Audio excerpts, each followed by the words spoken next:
The wheat had turned gold 3 weeks early. Thomas Kerrigan stood at the edge of his property line, staring at the single asphalt strip that cut through 200 acres of Montana farmland like a scar. The bank letter in his back pocket said he had 48 hours. The strip had cost him everything: his marriage, his savings, the respect of every neighbor within 30 miles. They called him crazy. Maybe they were right. But tonight, as the sun melted into the Rockies and painted the sky the color of old blood, Thomas heard something that made his hand stop shaking. A sound he hadn't heard in 15 years. The howl of a turbofan engine in distress. He turned his face skyward. There, a single contrail corkscrewing against the darkening blue. The aircraft was losing altitude fast, trailing smoke that looked black against the sunset. Thomas grabbed the handheld radio from his truck, the one he kept charged for a moment everyone said would never come, and switched to the emergency frequency. Aircraft in distress, this is Private Strip November 73 Tango Kilo. I have 3,000 feet of asphalt, no lighting, no services, but I'm here. Static, then a voice, female, calm in a way that sent chills down his spine, the kind of calm that comes from looking at death and refusing to blink. November 73 Tango Kilo, this is Viper 2-1. Single F-16 with total hydraulic failure, fuel critical. I need those 3,000 feet in approximately 4 minutes. Thomas was already moving. He jumped in his pickup, gunned the engine toward the strip. His mind raced through calculations he thought he'd forgotten. Wind speed, direction. The last time he'd walked the runway for debris. He grabbed his phone, hands trembling now, and called the volunteer fire department. They'd never believe him. Hell, he barely believed it himself. Viper 2-1, advise your position. 20 miles northwest. No ejection capability. Landing gear showing unsafe. This is a one-shot deal, November 7-3. Thomas pulled his truck to the southern end of the runway, left the headlights pointing north. Then he drove to the opposite end and did the same with his tractor. It wasn't much. It wasn't anything close to regulation, but it was light. Lights are up, Viper 2-1. Wind is calm, runway is yours. Copy, beginning approach.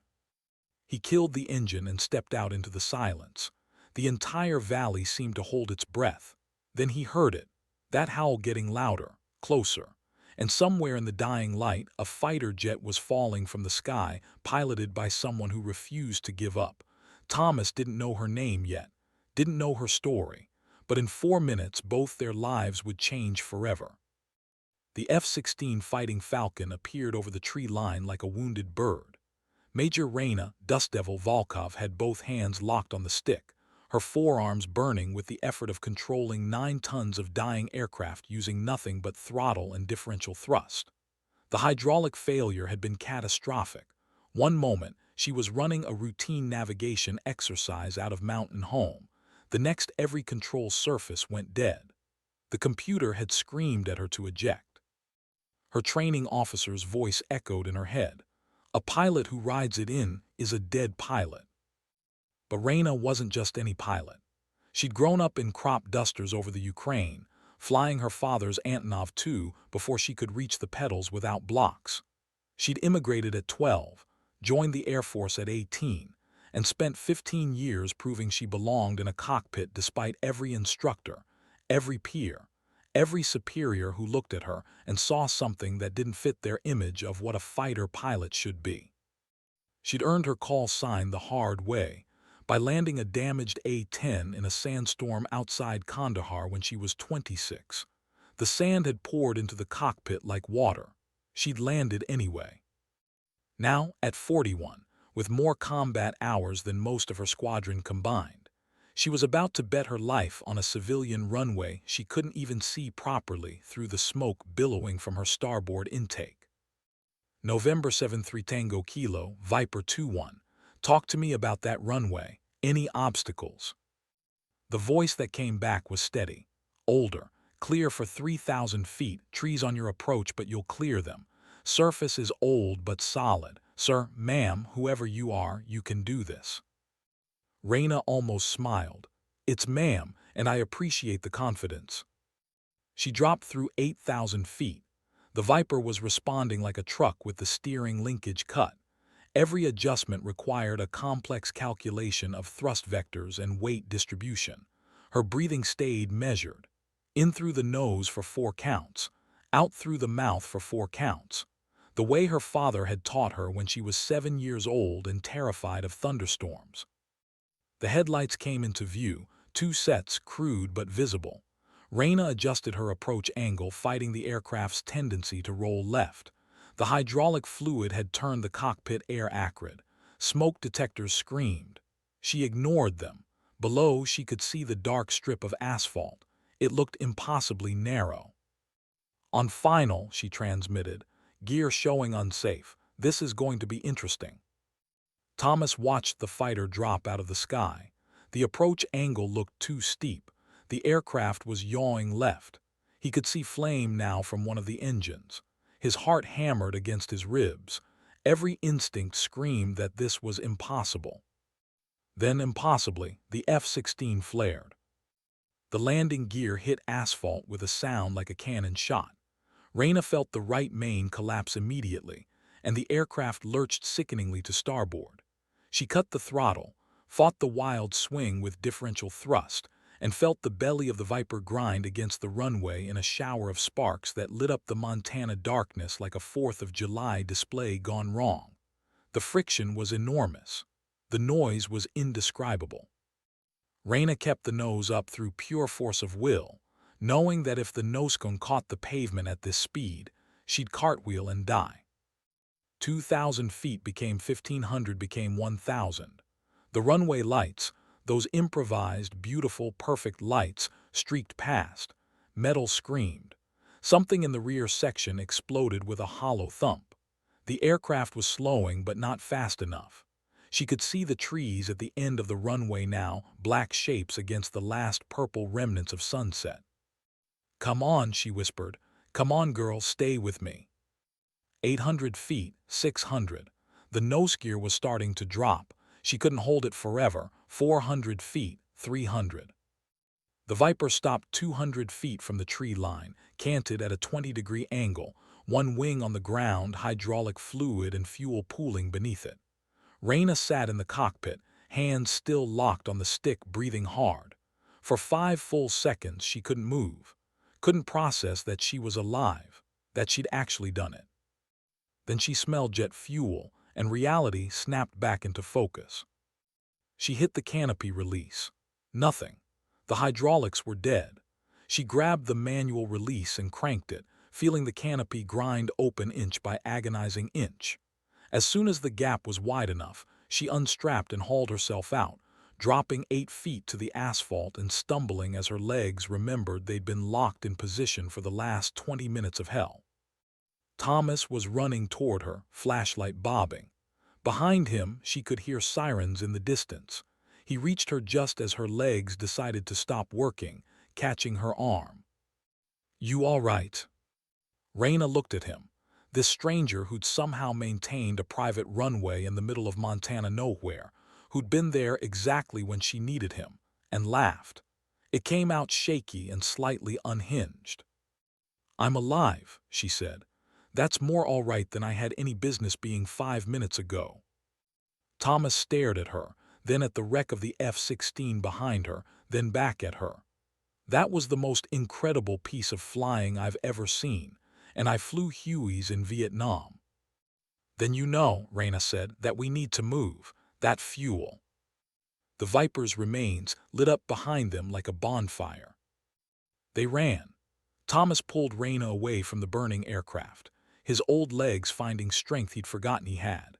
They made it 50 yards before the heat became unbearable, then 50 more before Thomas stumbled and they both went down on the rough grass beside the runway. Behind them, the F-16 burned against the night sky, sending up a column of black smoke that would be visible for 20 miles. Raina lay on her back in the grass, staring up at the stars. Her flight suit was soaked with sweat. Her hands were shaking now, the adrenaline finally crashing. Thomas sat beside her, breathing hard, watching his runway, his beautiful, controversial, bankrupting runway, illuminated by the flames of a burning fighter jet. "Hell of a first landing," he said finally. Raina laughed again, and this time it was genuine. "I'm sorry about your runway." "Don't be." Thomas looked at her, really looked at her for the first time. She was older than he'd expected. Dark hair pulled back, face lined with fatigue and stress, eyes that had seen things. Not the fresh-faced kid he'd imagined when he heard the voice on the radio. This was a veteran. "You gave it a purpose. That's all I ever wanted." The sirens were closer now. Raina could see lights approaching down the access road. She sat up slowly, every muscle in her body protesting. "I need to make some calls. This is going to be a nightmare of paperwork." "Before you do," Thomas said, "can I ask you something?" "Shoot." "That landing, with no hydraulics, no gear, how is that even possible?" Raina was quiet for a moment, watching the fire. "My father used to tell me that an aircraft is just metal and fuel, but flying is conversation. You listen to what the machine is telling you, you feel it. And sometimes, if you listen hard enough, you can make it do things that shouldn't be possible." She looked at Thomas. "Tonight, the Viper and I had a very serious conversation, and we both agreed we weren't ready to die." Thomas nodded slowly. "Your father sounds like a wise man." "He was." Raina's voice went soft. "He died in his Antonov when I was 17. Engine failure over the Black Sea. They never found him." "I'm sorry." "Don't be. He died doing what he loved." She stood, legs steady now, and brushed grass from her flight suit.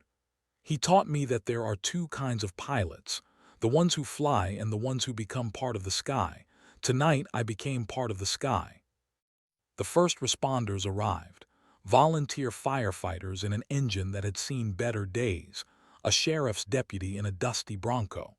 They stared at the burning F-16 like it was a UFO. Thomas stood and waved them over, and Raina straightened her shoulders. Time to be an Air Force officer again. The next 3 hours were chaos. More emergency vehicles arrived. Then military police from Mountain Home, grim-faced and efficient. An Air Force colonel showed up in a helicopter, landing on the undamaged portion of Thomas's strip and climbing out like he owned the place. Raina stood at attention while he inspected her, inspected the wreckage, and asked questions in a tone that suggested he already knew the answers. "Major Volkov, you disregarded direct orders to eject." "Sir, I assessed the situation and determined a controlled landing was achievable." "You landed a hydraulically dead F-16 on a civilian runway using nothing but thrust vectoring." "Yes, sir." The colonel stared at her for a long moment. Raina couldn't read his expression. Behind him, investigators were photographing the wreck, documenting every detail. "That's either the bravest or the stupidest thing I've heard in 20 years of service, Major." "With respect, sir, brave and stupid often look the same in the moment." Something that might have been a smile flickered across the colonel's face. "Stand down, Volkov. You're not in trouble, but you are grounded pending a full investigation, and you're going to have to explain this in detail to more people than you can possibly imagine." "Understood, sir." He turned to leave, then paused. "Off the record, Major, that was some of the finest flying I've ever heard of. Your instructor at Shepherd, Captain Morrison, he's going to lose his mind when he hears about this." Raina felt something cold settle in her stomach. Morrison, the man who'd tried to wash her out of flight school 12 years ago, the one who'd written in her evaluation that she lacked the killer instinct necessary for fighter aviation, the one who'd told her privately that women didn't belong in the cockpit of tactical aircraft. "Morrison's still teaching, sir. He's a colonel now, head of training operations, and he's going to be part of the investigation board." The colonel's expression was neutral, but something in his eyes suggested he knew the history. "Get some rest, Major. You've earned it." As he walked away, Thomas appeared at Raina's elbow. That sounded ominous. "It's complicated," Raina said. She watched the colonel's helicopter lift off, rotors beating the air. Let's just say not everyone was thrilled about me being a fighter pilot. Their loss, Thomas said simply. You want some coffee? My house is a mile down the road. It's not much, but it's got working plumbing and a phone that isn't surrounded by people in uniforms. Raina looked around. The investigators were deep into their work. The fire was under control. No one seemed to need her right now. That sounds perfect. They walked to Thomas's pickup in silence. The adrenaline was truly gone now, replaced by exhaustion so profound Raina felt like she was moving through water. Thomas's house was exactly what Raina expected, a small ranch structure with peeling paint and a porch that sagged on one side. Inside, it was clean but sparse. The furniture looked like it came from a thrift store. Photographs covered one wall, Thomas in flight gear standing in front of a Huey, a younger Thomas with a woman who must have been his wife, the same woman alone in a dress that screamed 1990s. She left 3 years after I built the strip, Thomas said, noticing Raina's gaze. Couldn't understand why I'd do something so impractical. Was it impractical? Raina accepted the coffee mug he handed her, wrapping both hands around it. $300,000 for a runway I've used exactly once, Thomas smiled. But that once saved your life, so I'm calling it a win. They sat at his kitchen table. Through the window, Raina could see the glow from the fire still burning on the runway. Why did you build it? Thomas was quiet for a moment. In Vietnam, my Huey went down in the jungle, mechanical failure. We were 15 miles behind enemy lines and there wasn't anywhere flat enough to land within 20 miles. I put her down in a bomb crater, broke both legs and my back. My crew was fine, but I was trapped in the wreck for 6 hours before rescue arrived. He sipped his coffee. The whole time I kept thinking if there was just a strip, just one piece of clear ground, that's all we needed. So you built one. Figured maybe someone else would need it someday. Everyone told me I was crazy. Maybe I was, but tonight you needed it, and it was here. Raina felt something tighten in her chest. I don't believe in fate, Thomas, but if I did, I'd say we were supposed to meet tonight. I don't believe in fate either, Thomas said, but I believe in preparation, and I believe in being there when you're needed. He paused. Your call sign, Dust Devil, that's from something specific, isn't it? Kandahar, 2012. I was flying A-10 close air support, took ground fire that severed most of my hydraulics, had to land in the middle of a sandstorm. Raina stared into her coffee. The sand was so thick I couldn't see the ground until I was 10 feet up, made the landing by feel and prayer. When I climbed out, my squadron commander said I flew through that storm like a devil dancing in dust. The name stuck. Sounds like this isn't your first impossible landing. No, but it might be my last. What do you mean? Raina set down her coffee. I'm 41 years old, Thomas. That's ancient in fighter aviation. I've been flying combat and training missions for 15 years. Every year, the Air Force looks at my age and starts asking questions about reaction times and fitness scores. Tonight's incident, even though I survived, it's going to be ammunition for everyone who thinks I should have hung up my wings 5 years ago. Thomas was quiet, processing this. Outside, more vehicles were arriving at the crash site, probably media, drawn by reports of a fighter jet crash in rural Montana. They'd really try to ground you after what you pulled off tonight. They'll say I showed poor judgment, that I should have ejected, that I put myself and civilians at risk. Raina's voice was flat, matter of fact. Colonel Morrison, the one who's going to be on the investigation board, he's been trying to end my career since flight school. He believes women don't have the physical or psychological capabilities for tactical aviation. Tonight just gave him the excuse he's been waiting for. That's the stupidest thing I've ever heard, Thomas said. You just dead-sticked a fighter jet onto a civilian runway in the dark with total hydraulic failure. If that's not proof of capability, what is? It's not about capability, it's about perception, about old guard thinking and protecting the way things have always been. Raina stood, walked to the window. The fire had died down to embers now. I've spent my entire career fighting two battles, the mission and the fight to prove I deserve to fly the mission. Tonight I won the first battle, but I might lose the second. Behind her, Thomas said quietly, "So what are you going to do?" Raina turned. The exhaustion was back, heavier than before. "I'm going to tell the truth, document exactly what happened, why I made the choices I made. Let the review board see the flight data, and then I'm going to wait." She managed a tired smile.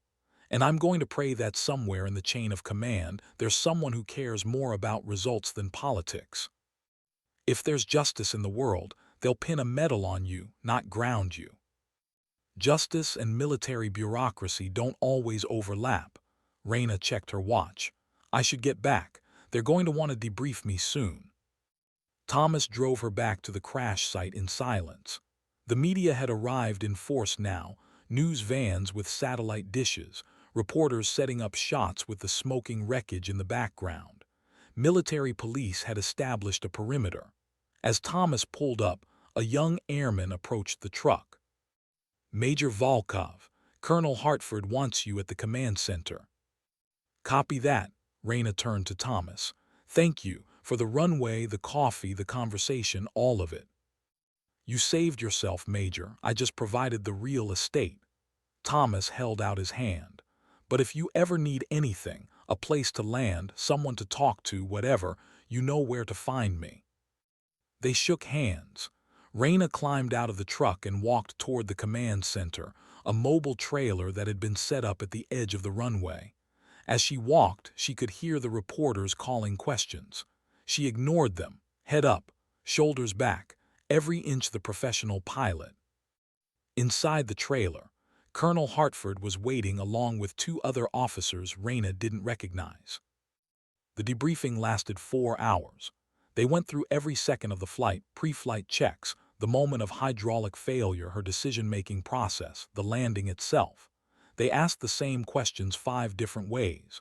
Raina answered clearly, precisely, without emotion. This was familiar territory. She'd been debriefed after combat missions, after training accidents, after every significant incident in her career. The key was to stick to facts, avoid speculation, and never get defensive. One of the officers, a major with intelligence insignia, leaned forward. "Major Volkov, at any point did you consider that ejecting overpopulated farmland might endanger civilians?" "I did, sir. The hydraulic failure occurred at 23,000 feet over open terrain. At that altitude and location, ejection would have put me down in approximately 10 square miles of farmland with minimal civilian presence. However, the aircraft would have continued on its current trajectory, potentially impacting populated areas. By maintaining control and executing a controlled landing, I eliminated that variable." The major made a note. "So you chose to risk your own life to protect hypothetical civilians." "I chose to maintain control of the aircraft as long as possible, to ensure the best possible outcome for all involved, sir." Colonel Hartford cleared his throat. "Let's take a 15-minute break." The other officers filed out. Hartford remained, studying Raina. "You're doing well, Major. Keep your answers factual and you'll be fine." "With respect, sir, I've been through enough investigations to know that fine is relative." Hartford almost smiled. "Fair point. Off the record, there's significant interest in this incident from higher up the chain. A successful deadstick landing of a fourth-generation fighter with total hydraulic failure isn't exactly common." "How uncommon, sir?" "There are 3 documented cases in the history of the F-16 program. You're the 4th, and the only one who walked away without injuries." Raina processed this. "The other 3. 2 ejected after initial landing attempts failed. 1 rode it in and died on impact." Hartford's expression was serious now. "What you did tonight was extraordinary, Major, but it was also statistically impossible. The investigation board is going to want to understand how you accomplished something that 3 other pilots, all male, all younger, all with comparable experience, couldn't." "Are you asking if there's a secret, sir?" I'm asking if there's something in your background, your training, your approach that gave you an advantage." Raina thought about her father's Antonov, about crop dusting over Ukrainian farmland at dawn, feeling the way the old biplane talked to her through the stick, about learning to fly by instinct before she learned to fly by the book. "Sir, I grew up flying aircraft that were held together with wire and hope. Where I come from, every landing was a negotiation with physics. The F-16 may be sophisticated, but at the end of the day, it's still just an aircraft. And I've been having conversations with aircraft since I was 7 years old." Hartford studied her for a long moment. "That's going to drive the engineers crazy, you know. They want equations and procedures. You're telling them it's about feeling." "It's both, sir. I knew the physics. I understood what losing hydraulics meant for control surfaces, weight distribution, thrust management. But knowing the math doesn't help if you freeze up or panic. The difference is experience that goes deeper than training manuals. Experience that Morrison is going to try to discredit." So Hartford knew. Raina kept her expression neutral. "Colonel Morrison and I have a complicated history, sir." "Morrison's an ass," Hartford said bluntly. "He's a good pilot and a terrible evaluator of other pilots. The Air Force is changing, but not everyone's changing with it. When this review board convenes, he's going to push hard for an adverse finding. Not because you did anything wrong, but because you represent everything he thinks is wrong with modern military aviation." "What do you recommend, sir?" "Tell your story, stick to the facts. Let the flight data speak for itself." Hartford stood. "And understand that whatever happens with the board, you've got people in your corner, people who recognize skill when they see it, regardless of gender or age or any other irrelevant factor." The other officers returned. The questioning continued, more technical now. They wanted to know exact thrust settings, roll rates, approach angles. Raina provided numbers from memory, her recall precise. At hour 3, they brought in an engineering team who wanted to understand the aerodynamics of her landing technique. By hour 4, even the skeptical major seemed convinced. Finally, Hartford called it. "Major Volkov, you're released for now. Stay local and available for follow-up questions. A preliminary report will be completed within 72 hours. The full investigation board will convene next week." "Understood, sir. Where should I bill it?" "There's a hotel in town. We'll cover it. And Major," Hartford's expression softened slightly, "get some sleep. That's an order." Raina saluted, turned, and walked out into the Montana night. It was after midnight now. The crash site was quiet except for the investigators still working under portable lights. The media had mostly dispersed. She found a military driver who shuttled her into town, a small place called Prescott, population maybe 2,000, one main street, and a hotel that looked like it hadn't been updated since 1985. The room was small but clean. Raina dropped onto the bed without bothering to undress, stared at the ceiling, and tried to process everything. 24 hours ago, she'd been a fighter pilot preparing for a routine training flight. Now she was grounded, under investigation, and at the center of what was apparently a statistically impossible aviation incident. Her phone rang. The screen showed a number she recognized, her squadron commander. "Major Volkov." "Raina, it's Colonel Martinez. I just heard. Are you all right?" Raina sat up, pressing the phone to her ear. Colonel Patricia Martinez had been her commander for the last 2 years, a fellow female pilot who'd fought many of the same battles. "I'm intact, ma'am. The Viper didn't fare as well." "I don't care about the Viper, I care about you." Martinez's voice was tense. "I've seen the preliminary reports. What you did tonight was incredible. It was also incredibly stupid. Why didn't you punch out?" "I assessed the situation, ma'am. Ejection posed greater risks than a controlled landing." "Bullshit. You stayed with the aircraft because you knew that ejecting would be seen as failure. Because you knew Morrison and his cronies would use it as evidence that women can't handle crisis situations in tactical aircraft." Raina was silent, Martinez wasn't wrong. Reina, I get it. God knows I've made similar choices. But you can't prove anything to people who have already decided what they believe. You just risk yourself for nothing. It wasn't for nothing, ma'am. I saved the aircraft. You destroyed the aircraft. It's burning wreckage on a farmer's runway. I saved civilian lives. And I proved that total hydraulic failure isn't a death sentence. Martinez sighed. Listen to me. The investigation board is going to be complicated. Morrison's going to push hard, but I'm going to push back. And I'm calling in every favor I have to make sure this doesn't end your career. I appreciate that, ma'am, but I don't want special treatment. It's not special treatment, it's basic fairness. You did everything right tonight. You survived an unsurvivable situation through skill and experience. That should be celebrated, not investigated. Martinez paused. But you need to prepare yourself. This could go either way. Morrison has influence and he's going to use this as an opportunity.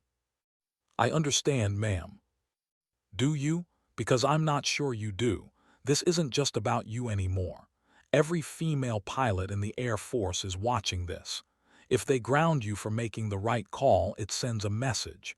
If they celebrate you, it sends a different message. Reina closed her eyes. She hadn't thought about it that way, hadn't wanted to. She just wanted to fly, to do her job. But Martinez was right. She'd become a symbol whether she wanted to be or not. What do I do, ma'am?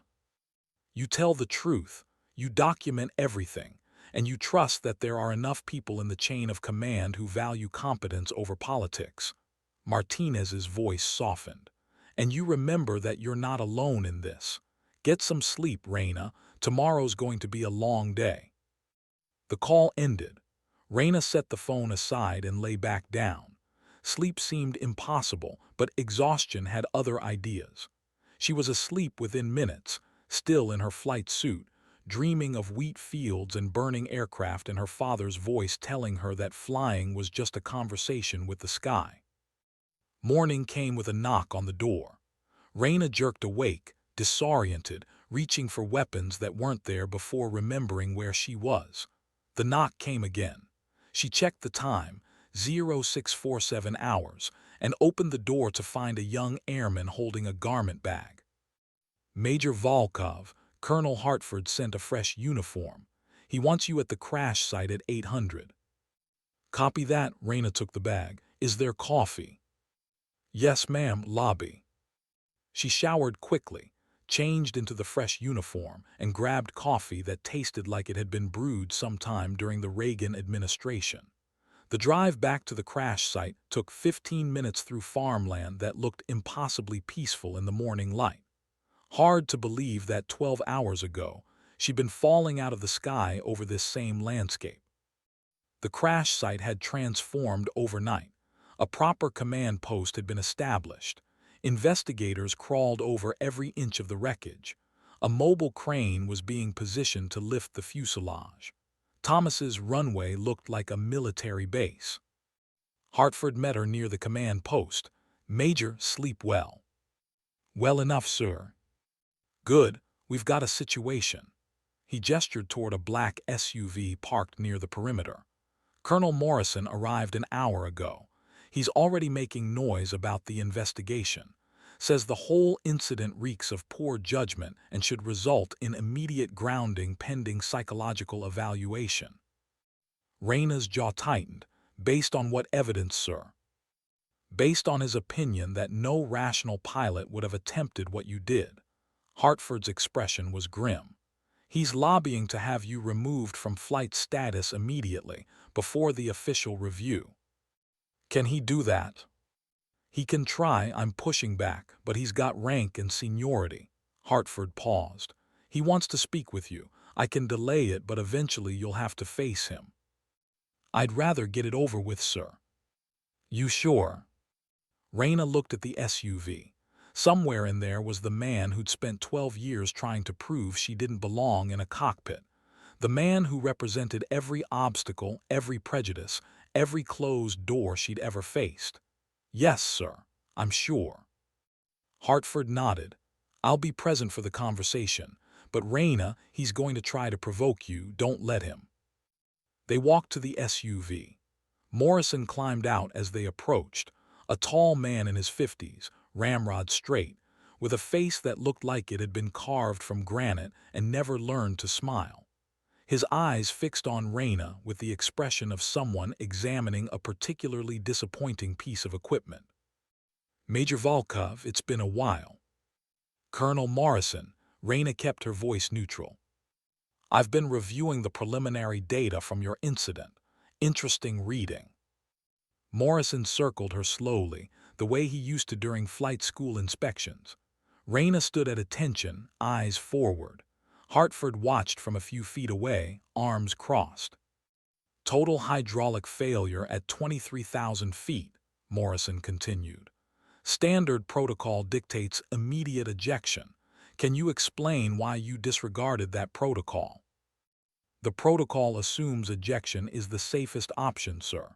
In this case, I determined it was not. You determined? Morrison's voice dripped with condescension. Based on what? Your years of engineering experience, your advanced degree in aerodynamics, or just a feeling? Based on situational awareness, sir. The aircraft was controllable via thrust management. Ejection would have endangered civilians and destroyed the aircraft unnecessarily. The aircraft was destroyed anyway, Major. The aircraft performed a controlled landing that preserved my life and endangered no one else, sir. I consider that a successful outcome. Morrison stopped circling, faced her directly. Do you know what I consider it, Major? I consider it a reckless grandstanding move by a pilot with something to prove. You stayed with that aircraft because you knew ejecting would look like failure. You prioritized your pride over safety. Hartford stepped forward. Colonel Morrison, that's speculation and it's inappropriate. It's an honest assessment, Morrison cut him off.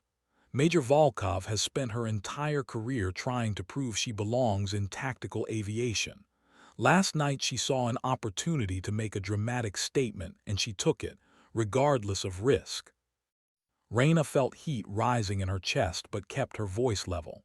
With respect, sir, I made a tactical decision based on the situation.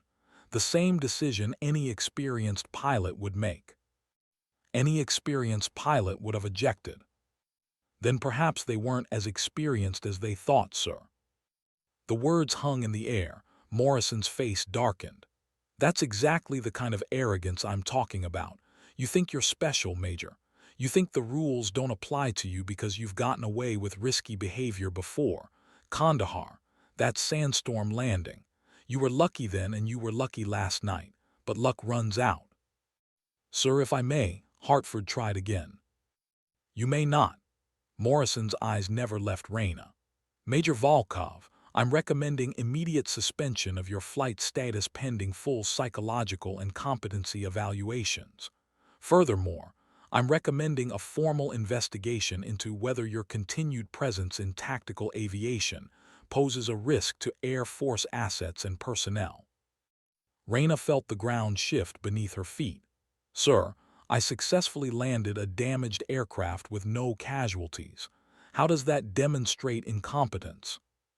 It demonstrates poor judgment, recklessness, an inability to follow protocol when protocol exists for good reason.